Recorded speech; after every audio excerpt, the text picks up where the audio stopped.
Okay, so we're back with this 25mm plate, and let's see if we can find a crack-like indication in this as well. Now, you'll see that this echo is here. I cannot fully maximize it because the cap is in the way. If you cannot fully maximize an echo, you cannot accurately plot what there is. But judging by the beam path being 38.4, this being a 45-degree probe, and the thickness being 25 mils, that should be the root of the weld. So if we pull back from the root, you'll notice that we get this. Now I want you to have a look specifically at what this echo looks like. It's quite broad, it's got a lot of facets, it's very high. Remember, a DAC decreases the sound the deeper it goes in. So this is actually a very, very high response that we're getting here. And you can see it's a broad, ugly echo. It's not a clear, simple echo. I'm actually going to have to decrease my decibels to maximize this. But when I find it and I maximize it,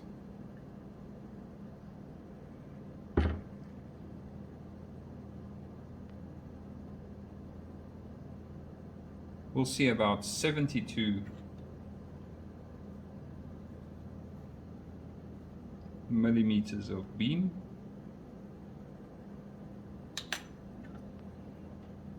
and it's about 70 mils from the center. So 70 millimeters from where my sound exits my probe to the center of the weld. On this side, I can see that very same ugly echo coming up after skip. I'll maximize it, so get the maximum out of it. Ooh, I'm going to need to decrease even more decibels. This is a very big response. This is about 72 millimeters as well of beam. And the distance from center, though, is a lot less. From center to where the sound exits my probe is 35 millimeters. And remember, this that we're using is a 45-degree probe from each side, and it's got a big response. Let's see how it plots out.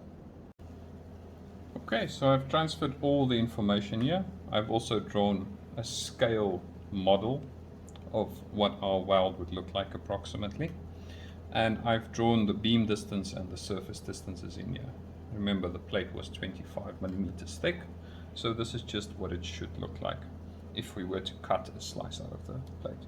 So I take my surface distance that I measured,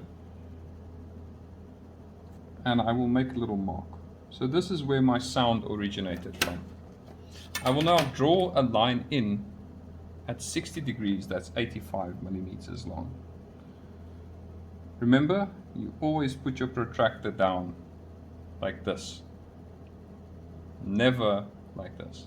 The 60 degrees you're going to get like this would be way off what you are actually scanning at. So if we go down to the edge, to the lower edge, we'll see that that's about 50. That length is about 50 millimeters. Now, my beam, however, is 85. So 85 minus 50 would give us, if my math is correct, 35 millimeters left. So once again, I put my protractor down this way. I once again mark my 60, and I'll draw a line up towards that 35 millimeters long. So the sound looks like it stops there. Let's try from the other side. So my surface distance here was 76. I'll mark that down. My beam distance, however, was 82. So once again, I mark my 60-degree angle. I'll draw a line down.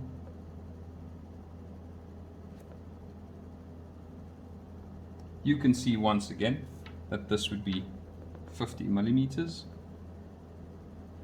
So 82 minus 50, which would give us 32 millimeters. Then it's going to come back up. So I'll draw in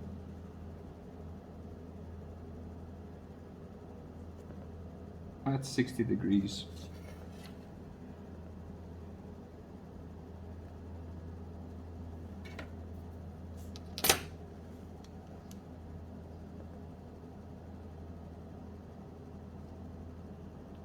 .32 millimeters, which would end there. So it seems like there's something in this part of the weld. We can of course now draw in our other angles as well. You can draw in a 70 degree or a 45 degree, whatever you have available. But it seems like there's something in the weld body.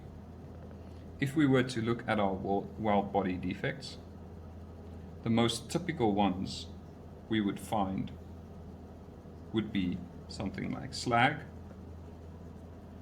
porosity, and a crack. A slag echo, whether it's before or after skip, will give us a nice crisp echo.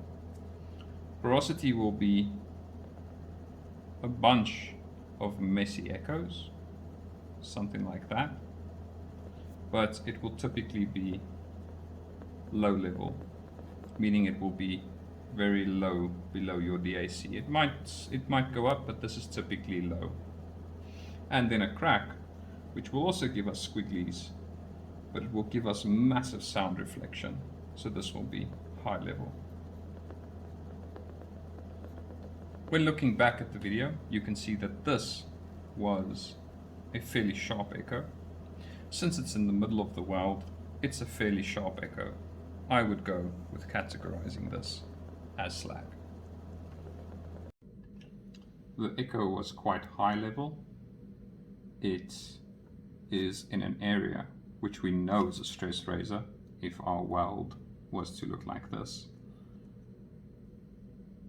We know this is a stress area and typically could crack. Cracks always start from the surface and move down, which explains that our echo has approximately a 1 millimeter depth from the surface as well. This would highly likely be a toe crack.